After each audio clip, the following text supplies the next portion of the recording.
2% ఓట్లు ఉన్న వ్యక్తి 51% ఉన్న ఓటింగ్ ఉన్న వ్యక్తిని పాతాళానికి తొక్కుతానంటే ఒక్కసారి జగన్ అన్న తొక్కితే పవన్ కళ్యాణ్ బతుకేమైతే పవన్ కళ్యాణ్ స్థాయి ఏమైతే అనేది మీరు ఆలోచించండి అన్న. ఏమను ఆయనకి ఫ్యాన్స్ ఉన్నారేమో, జగన్ అన్నకి భక్తులు ఉన్నారు, జగన్ అన్నకి సైన్యం ఉందన్న, ఒక సైన్యం ఉంది, వారికి ఫ్యాన్స్ ఉన్నారేమో, ఇక్కడ ఒక సైన్యం ఉంది.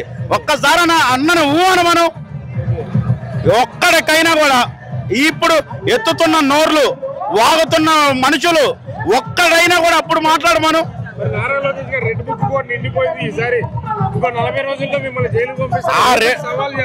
ఆ రెడ్ బుక్ లేదు, ఇప్పుడు ఆ పప్పు లేడు, ఎటు వెళ్ళాడో తెలీదు, ఏమైపోయాడో తెలీదు. మరోవైపు చూసుకుంటే జగన్ గారు ఒంటరిగా వస్తున్నారు, వీళ్ళు చూస్తే 5-6 పార్టీలు వస్తున్నారు. ఆఖరికి పైన బీజేపీ, కేంద్రంలో ఉన్న బీజేపీ అన్న ఎన్ని పార్టీలు రాని అన్న, ఈ రాష్ట్రంలో ఉన్న 1200 పార్టీలు రాని, వైఎస్ జగన్మోహన్ రెడ్డి గారు ఒకటే మాట, మీకు మంచి జరిగితే ఓటేయండి అన్నాడు. అలాంటి దమ్మున్న నాయకుడు కానీ, అలాంటి విజన్ ఉన్న నాయకుడు కానీ ఏ పార్టీలో అయినా కూడా ఈ దేశంలోని ఎవరినైనా చూపించండి. మీరు ఈ పొత్తులు చూసి భయపడేది ఉందంటారా జగన్ గారు? పొత్తులు చూసా అంటే మోడీ గారితో ఉన్న పొత్తులు చూసి అన్న, వాళ్ళ ఓట్ షేర్ ఎంత, వాళ్ళ ఓట్ బ్యాంక్ ఎంత, వాళ్ళ స్థాయి ఎంత, వాళ్ళ ఎంత 2% లేని ఓట్ బ్యాంకు వాడు నేను ఈరోజు సీఎం అవుతాను అంటున్నాడు. 0.8 ఓటుకి బ్యాటింగ్ కొన్నాడు వాడు 0 నేను సీఎం అవుతాను అంటున్నాడు. వాళ్ళకి భయపడితే జగన్మోహన్ రెడ్డి ఎందుకు అవుతాడన్న? ఆయన పుట్టింది పులివెందులన్న, పులివెందుల వాళ్ళకి భయం తెలీదు. పులివెందుల ఏ విధంగా గెలుస్తారు అనుకుంటున్నారు? 1,00,000 మెజార్టీతో గెలిచిన వ్యక్తిని 30,000 మెజార్టీతో ఓడిపోయిన నువ్వు ఓడిస్తానంటున్నావు. బీటెక్ రవి వస్తే సతీష్ రెడ్డి వైసీపీలోకి వచ్చాడు కదా.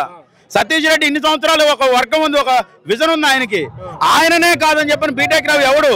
బీటెక్ రవి నాన్ లోకల్, అతనికి ఇచ్చేదేంది సీటు? మరి అదే విధంగా పులివెందులు అందరూ మాట్లాడుతున్నారు.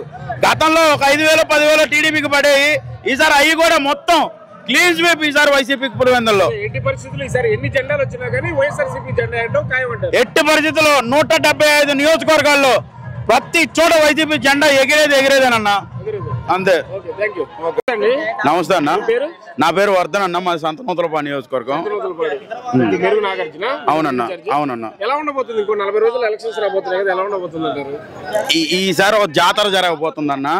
ఈ జాతర అనేది ఇన్ని రోజులు కూడా ఇద్దరు 2 వర్గాలు కొట్టుకొని గెలిచిన వాడికి జాతర చేస్తారు.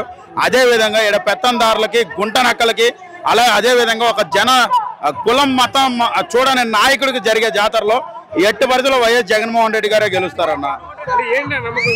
జగన్ ఎట్టి పరిస్థితుల్లో ఓడించబోతున్నా, నా పేరు పవన్ కళ్యాణ్ కాదు, నాది జనసేనే కాదు అన్నాడు.